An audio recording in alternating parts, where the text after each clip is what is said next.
Former dictator and former president of Nigeria, Olusegun Obasanjo, writes Buhari over Abba Kyari's death. Former Nigerian President Olusegun Obasanjo has condoled with President Muhammadu Buhari over the death of his chief of staff, Abba Kyari. Kyari died on Friday after battling coronavirus infection. In his words, he said, "I received the news of the demise of Alhaji Abba Kyari, your chief of staff, over Friday night with great sadness, as he lost the battle against the dreadful disease, COVID-19. Obasanjo wrote in a letter he addressed to Buhari, "Abba Kyari's death must be painful to you and to his family and friends, but you can all take solace in the fact that he died in the service of this country." Obasanjo said Kyari's death should serve as a reminder that to be able to fight the coronavirus and return Nigeria's economy back to a sound footing. Kyari tested positive to the coronavirus in March and was reported to have traveled to Lagos for treatment. Not much was heard about him thereafter until the presidency, in a statement issued by Femi Adesina, special advisor to the president on media and publicity, announced his passage. Abba Kyari graduated with a bachelor's degree in sociology from the University of Warwick in the United Kingdom in 1980. He also received a bachelor's degree in law from the University of Cambridge, same United Kingdom, and was called to the Nigerian bar in 1983. A year later, he obtained a master's degree in law from the University of Cambridge and later attended the International Institute of Management Development in Lausanne, Switzerland. He participated in the program for management development at the Harvard Business School in 1992 and 1994, respectively. He practiced law while working for a short time at Fani Kayode and Sowemimo law firm for some time after his return to Nigeria. From 1988 to 1990, he was editor with the New Africa Holdings Limited, Kaduna, and had a stint as commissioner in his native Borno state in 1990. For the next 5 years, he was the secretary to the board of African International Bank Limited, a subsidiary of Bank of Credit and Commerce International. He also held positions as an executive director at the United Bank for Africa and later the chief executive officer. In 2002, he was appointed a board director of Unilever Nigeria and later served on the board of ExxonMobil Nigeria. He left behind to mourn him 4 children and wife and numerous relatives and a host of other Nigerians that feel so sad that he passed on. Now, there is going to be a new turn of event in Nigeria, as you have seen what has happened. Abba Kyari is simply the machinery that was working Nigeria. Even a lot of people are complaining about what's happening. Buhari was simply living a life of retirement, and it's just there. Now, it seems that there's going to be a new tussle, there's going to be a new fight, a new struggle for who will have the ear of the president or the next person that will take over that seat, the next person that will begin to coordinate and control the affairs of the nation. But then I don't think there is going to be anybody as close to Buhari as Abba Kyari. I don't think that will be possible. But then when he got sick underground, the rest of the crew, the cabals, will be working fervently, earnestly to come up with somebody that will be able to stand in that gap. I wouldn't know what the president will do as at the moment. Maybe he will not come up with a chief of staff, or maybe the chief of staff will not be as functional as Abba Kyari. Abba Kyari went down to Germany and Egypt, and on the way, he contracted a disease. This disease is so much. I mean, the number of people infected in Europe is so astronomical. I mean, a lot of numbers. So, questions: who is going to succeed Abba Kyari as a new chief of staff?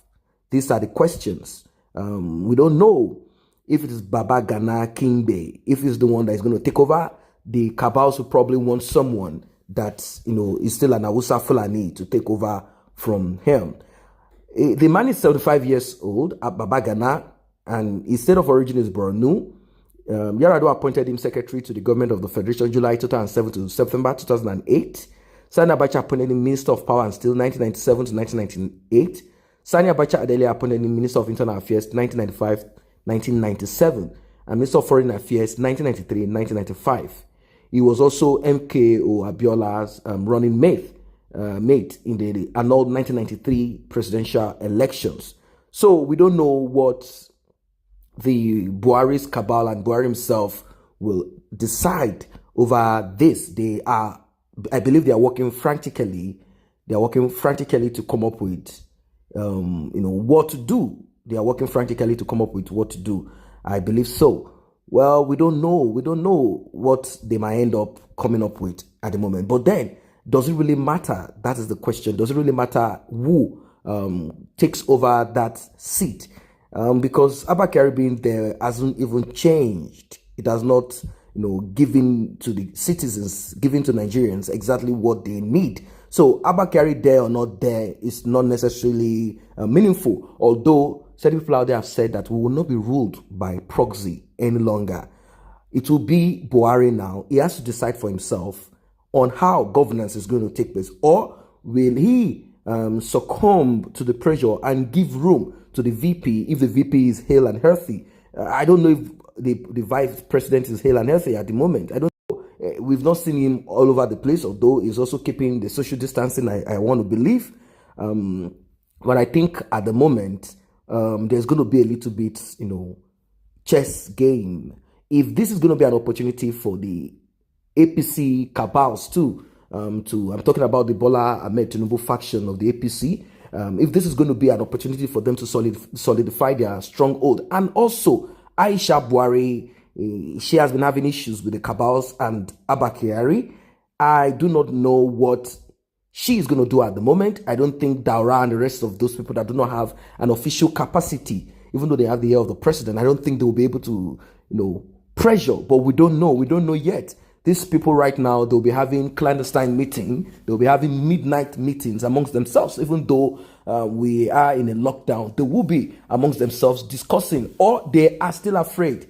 I want to think so. They are still afraid of communicating with each other. So they would rather do this on phone. They are going to call themselves over the night and discuss the next line of action. So how is this going to work out? That is what they are going to calculate next, because this is like a shift for their 2023 ambition, and also a shift in government, shift in the system and in the structure that they've taken time to create.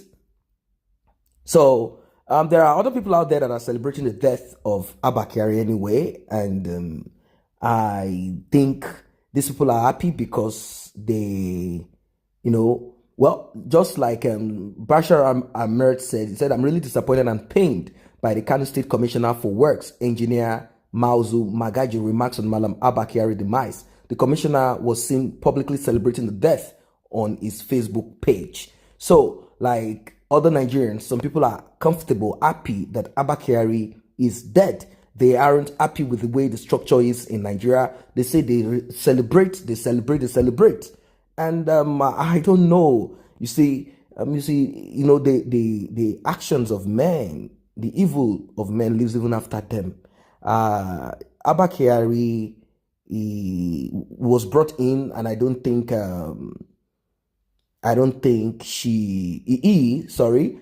he would have acted without Buhari's acceptance. There's no way we would have gotten into that point, that position, without himself being called in there. So we cannot actually put everything on Abba Kyari and say, oh, Abba Kyari is a wicked man, Abba Kyari is this. Abba Kyari just got the opportunity to run the show. He was invited in to run the show. He didn't put himself there. He was brought in there, introduced probably by Daura, the cousin to or relative to Buhari. And Buhari accepted it and gave him the opportunity to run the show, because it was much easier for Buhari based on his own health condition. So at the end of the day, it's as if Abba Kyari took the bullet for Buhari, because maybe Buhari would have been the person going back and forth. Now, we have to still look at the health condition of some of the people that were with Abba Kyari during the Siemens meeting. we don't know their health condition too. So a lot of people are hiding their health condition, their status at the moment, and it seems as if it's only death that, you know, that actually will bring out what the thing is all about. So I don't know what you guys think about all of this issue that is on ground.